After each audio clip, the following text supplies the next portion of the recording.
Then Flock says goodbye. As he walks out, things start to shake, but then Jack tackles him from behind. Jack punches him in the face, and then Flock bleeds. And it looks like you were wrong too. Okay, so now that the plug has been removed, we can assume that Flock's plan to leave the island can actually happen. The plug somehow removed the powers of keeping people on the island. But now, the island is beginning to crumble. Furthermore, since the island has lost its powers to keep people in, Flock has also lost his powers of the smoke monster. He is human.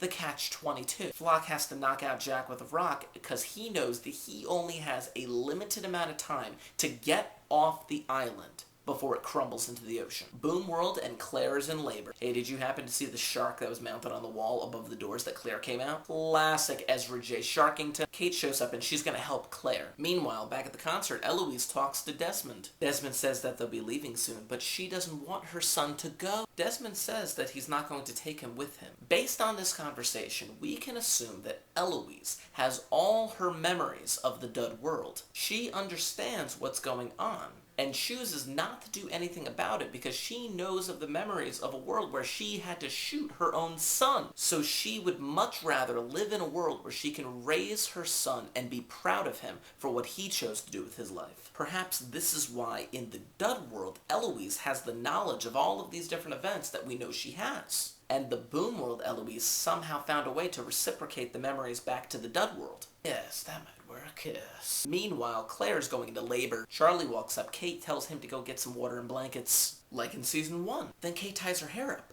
like in season 1. Come on, you know where this is going. They basically recreated the scene where Claire gave birth to Aaron with Kate's help. As Aaron is being born, Kate has flashes of the Dud world. Then Claire, as Aaron is being handed to her, sees the flashes that she needs to see and remembers. Charlie comes back, and of course Kate recognizes him. Kate thanks him, as if thanking him for the sacrifice that he made in drowning in season 3. Claire holds Charlie's hand and remembers the rest of what she needs to remember, as does Charlie. I love Charlie and Claire. Desmond asks Kate if she understands. She does. Now what? Dud world. Explosion! The storm begins, a tree falls down, and Ben is trapped. Did you see Ben save Hurley? That was fantastic. Ben actually putting his own life on the line to save another person. Jack wakes up, runs to the cave to try and save Desmond. He can't right now, so he runs off in the direction of Flock. Meanwhile, Sawyer and company try to save Ben from under the tree. Imagine, the three of them are trying to save Ben after all that he did to them during season 2 and 3. Miles calls in to fill them in about the plane. They are leaving in an hour. Ben knows how to get there in Flock's boat. But Flock may have already taken it by then. Jack walks in. And ladies and gentlemen, I kid you not, the scene of Flock and Jack running towards each other and then fighting will go down as one of the greatest and worst scenes in the history of television. Jack runs up, jumps into the air, fist extended like he's a comic book hero. The back and forth, the stabbing, the tension, the dialogue, the camera angles, the island falling apart around them. All of it was amazing! Then Kate ruined it. Okay, let's back up a little bit. Getting stabbed in the side. That explains the scar on his side that Jack saw at the beginning of season 6 in the Boom world. Do you remember when he called his mom and asked him about the appendix scar? The thing on his neck that kept bleeding all season, that was the cut that Flock left with his knife. It was Jack in the Boom world trying to remember the Dud world, but not quite getting there. Now on to Kate. She ruined the scene. Yeah, they had to somehow get Flock off of Jack so Jack could finish what he started. Yeah, they somehow needed to kill Flock so he wouldn't come back. Yeah, and Sawyer, Kate, Ben, and Hurley had to be there so they could be right there at the boat. But seriously, having Kate shoot Flock from behind and her telling him that she saved a bullet for him? That screams shenanigans. At the very least, it was Jack who kicked Flock over the edge of the cliff to end it once and for all. The whole thing was fantastic. Except for Kate. Boom world, and Locke is back from surgery. And Jack was going to take off to the concert, but Locke wakes up. It worked, and he knows it. After Locke gets flashes of the Dud world, Jack begins to get emotional as Locke tries to talk to him. Locke understands something now because he says that Jack doesn't have a son. He remembers. He wants Jack to come with him, but he won't. He doesn't quite understand yet.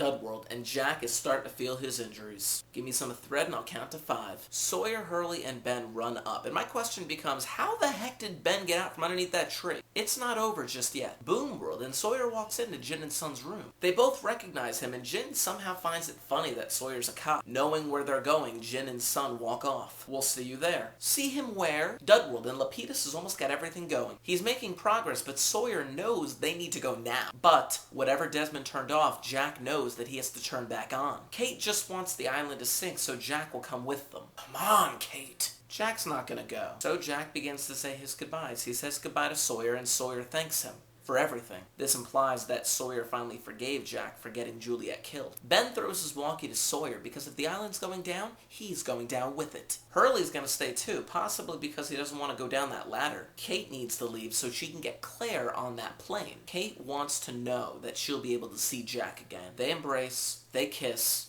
and they say goodbye. Okay, at this moment, I don't hate Kate as much. They say they love each other, and Jack and his cohorts walk off. Back at the Ajiraplane, Miles doesn't believe in a lot of things, but he does believe in duct tape. Sawyer and Kate know that they don't have a lot of time, so they're gonna have to jump! Those jumps remind you of when they jumped into that lake in Season 1. Boomworld, and Sawyer runs into Jack to get directions to a vending machine. He gets an Apollo bar. Hey, did you notice that the Apollo bar was G23? And did you notice next to the Apollo bar was a candy bar named Avalon? Avalon is an island from the King Arthur legend. It was associated with immortal people. So the candy's stuck, and he tries to stick his arm up there. Then Juliet walks in. Maybe you should read the vending machine its rights. Funny. If you unplug it and then plug it back in, the candy just drops right down. Is that foreshadowing about plugging the island back in? Hey, it worked. Flash. Did you feel that? We should go get some coffee sometime. We could go Dutch. Okay.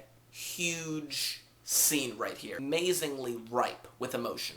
Expertly put together by whoever directed it. But here's the thing. In this scene, Juliet says the exact same words that she said in the Dudworld at the beginning of Season 6 as she lay dying. That implies that as a person dies in the Dudworld, their consciousness is directly transferred to the Boomworld. Theory later. Meanwhile, Jack shows up at the concert, but it's already over. Where does Jack remember her from? Oh yeah, she stole his pen. You stealer. Even though he gets a little bit of flashes, Jack is still holding on to this Boomworld. He remembers some, but not all. He doesn't quite understand, but maybe Kate'll explain. Dudworld, and Jack takes Ben and Hurley to the light cave. Jack has to do it alone, and Hurley comes to the realization that Jack is gonna die. Jack says that he's already dead. Hurley won't accept it until Jack tells him that he has to be the new protector of the island. Hurley accepts, but only until Jack gets back. Very simply, very fittingly, Jack uses an oceanic water bottle. He fills it up, gives it to Hurley, who drinks it, and now Hurley is like Jack. How did Jack get clear water out of that muddy puddle? Back on Hydra Island, Frank is still prepping the plane. At the cave, Jack is lowered down, who finds Desmond alive. Desmond thought that he would leave once he unplugged. He doesn't understand. Jack explains that he has to put the plug back in, not Desmond. Desmond has to go take care of his wife and kid. I'll see you in another life, brother. Sawyer and Kate get to Hydra Island, then meet up with Claire. The plane's beginning to move, but Claire won't. Claire doesn't want to go because she doesn't want Aaron to see her like this. Kate basically begs Claire, saying that she'll help, and just like that, Claire is on board. Sawyer is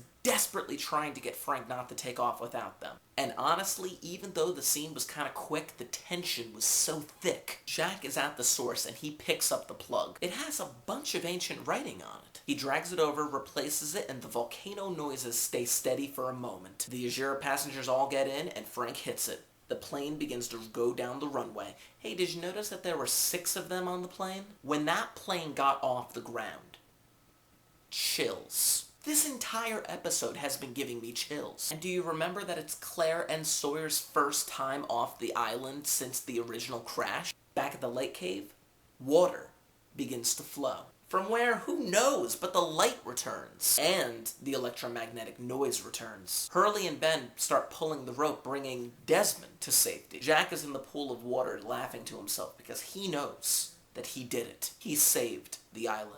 Boomworld, at the church, Locke arrives and gets in his chair. He begins to wheel towards the entrance, but then he runs into Ben sitting on a table. Both have full memories of the Dud world. Then Ben apologizes to Locke. He admits his faults. Ben says that Locke was special, and he was jealous. Then Locke forgives Ben, which you know is a huge weight being lifted from Ben's shoulders. Ben's gonna stay a while because he still has some things that he's gonna work out. And he says Locke doesn't need to be in that chair anymore. Of course. And then Locke says goodbye. How come Helen didn't go with Locke? Or was she not as important as everyone else? Dud world, and Desmond's gonna be okay. Hurley knows that Jack is gone, and now he has to fill the shoes of being the protector of the island. Ben tells Hurley that he has to do what he does best. Helping people. Ben knows that Hurley can get Desmond home by a better way, and to be protector of the island, Hurley knows that he's gonna need Ben's help. Ben accepts. This moment of conversation between them is just amazing. But then, boom world, and Ben is sitting at the table still. Hurley walks out for a moment, but Ben says that he's not coming in. Hurley tells Ben that he was a real good number 2. Ben tells Hurley he was a real great number 1. An even more amazing moment. Side note, on the complete collection of Lost DVD, they say that there's going to be some footage of Hurley and Ben and their misadventures on the island. Meanwhile, Jack pulls up with Kate to the church. Why did Kate bring him here? Because this is the place where he's supposed to have the funeral for his dad. And again, they're talking about leaving, but everyone's still asking, to where? They can't go to the island, it's underwater in this world. Dud world, and Jack wakes up thrown against some rocks, much like the man in black was after he was thrown into the light cave. Jack gets up and begins walking. Boom world, and Jack walks into a room in the back of the church where his father's coffin is. At this point, you cannot help but notice all of the different religious symbols all over the place. Most predominantly, the stained glass window in the background. The different religions are Islam, Judaism, Hinduism, Christianity, Buddhism, Taoism. Jack touches the coffin and he begins to see more and more flashes of the Dud world. Then he opens the coffin to find nothing. And then his father speaks. Hey, kiddo. The explanation that follows is something that will be debated. However, I believe my understanding of the conversation to be the following. Your consciousness travels to the flash sideways in a 2-step process. A sender and a receiver. Remember in season 1 when they had all of that thing about the transceiver? When you die in the real world, your consciousness/soul is sent. When your flash sideways counterpart remembers, then your consciousness/soul is received. It doesn't matter when you die in the real timeline, because your consciousness/soul is sent to a place that is timeless. Time doesn't exist in the flash sideways. As Christian Shepherd said, it's still real. All of the events on the island were real. Crash, the people, the extraordinary events, the deaths, everything was real. All the losties sitting in the church, they have already died. They didn't die in the crash. They didn't die when the sky lit up. They died when they died. Boone died in season 1. Libby died in season 2. Charlie died in season 3. Locke died in that weird space between season 4 and season 5. Jin, Sun, and Saeed all died on the submarine in season 6. But when they died doesn't matter, because their consciousness/souls were sent to the flash sideways. Their minds arrived the second their flash sideways counterpart remembered. That is why every person in the flash sideways ended up being relieved to see one another, why they might have been confused, and why some of them may have accepted their fate quicker than others. When you're in the process of dying and you end up in a place that isn't hell, you might be relieved too, especially if you end up with someone that you truly love. It might make sense that Charlie received some of his memories for a time of Claire, and then received the rest of them later. Remember in season 1, he almost died when he was hung by Ethan. So some of his emotions regarding the woman he just met had been sent, but not all of them. But the biggest piece of evidence I have for this explanation is Juliet's death. As she lay dying, she said the exact words that she said as she was remembering in the flash sideways. For a brief moment, the sender and the receiver were connected. All of our characters died at different times. But again, it doesn't matter when they died, because at the time of death, their consciousness/souls were all sent to a single place that has no time. Everyone dies sometime, kiddo. Some before, some a long time after. There is no now here. So where are we? The quintessential question of our age. The question that Charlie asked at the end of the season 1 pilot. The Flash Sideways was a world that they all created together so they could find one another. The most important part of Jack's life was when he was with these people. He needed all of them as they needed him. For what though? To remember and to let go. Explanation, Jack said it in season 1. If they don't live together, they're going to die alone. Well, some died alone, and some died with other people. But what ends up happening is that the Flash Sideways world was created so they didn't have to move on alone. At some point during their lives, each character was redeemed. So they were able to let go of what was emotionally and mentally keeping them down. It's only fitting that when they died, they all wanted to move on together because of the importance they felt each person had on their lives. Where are they going? Let's go find out. We will not get this answer, however. The matter of where isn't important in terms of Lost. The point is that they are going together. For the last 5 minutes of Lost, I sat with my eyes open, my mouth closed, and my brain turned off. I sat and stared. No words, no movement. I don't even remember if I breathed for a few minutes. I just watched as each of our beloved characters said goodbye to one another. Then, scenes played simultaneously on the island. Jack began walking towards his fate, as Locke walks up to Jack and says the last words of Lost. We've been waiting for you. Jack knows that each of the people that he's greeting have just arrived in the Flash Sideways after dying in the real world. So it was of great importance when he greeted Boone, because Boone was one of those people that died on the island as Jack let him go instead of chopping off his leg. It was Jack's first major loss on the island. Yeah, come on, Jack admittedly didn't really know Joanna that well. Real world Jack walks past the tree that still has the shoe on it that we saw at the very beginning of season 1. At this point, we all know where he's going. Each character in the Flash Sideways knows that despite their deaths, they are all there together. They find their seats in the church as Jack lays down in the bamboo field, possibly in the exact same spot he woke up at the very beginning of season 1. Each character has a seat with their counterpart as Christian Shephard puts his hand on Jack's shoulder. And just like in season 1, Vincent runs up to Jack and lays down next to him. Christian Shephard walks up to the doors, opens them up to reveal a bright light, which ends up filling the whole church. Jack lay on the ground, about to die, about to have his consciousness/soul transported to the Flash Sideways, as he sees the Ajira plane flying overhead. His last thoughts may have been that the plan worked. They got off the island. They're going home. They are safe. And the island's safe. Everything worked out in the end, and the realization should come to us that the noise that the Ajira plane made as it flew overhead was the same noise that was used in the transition between the real world and the Flash Sideways world. That was the moment that Jack's consciousness/soul made the transition as well. Jack smiles as he makes this realization. Then, in one of the most fitting endings that anyone could have possibly imagined, Jack closes his eyes, completing the story of Lost.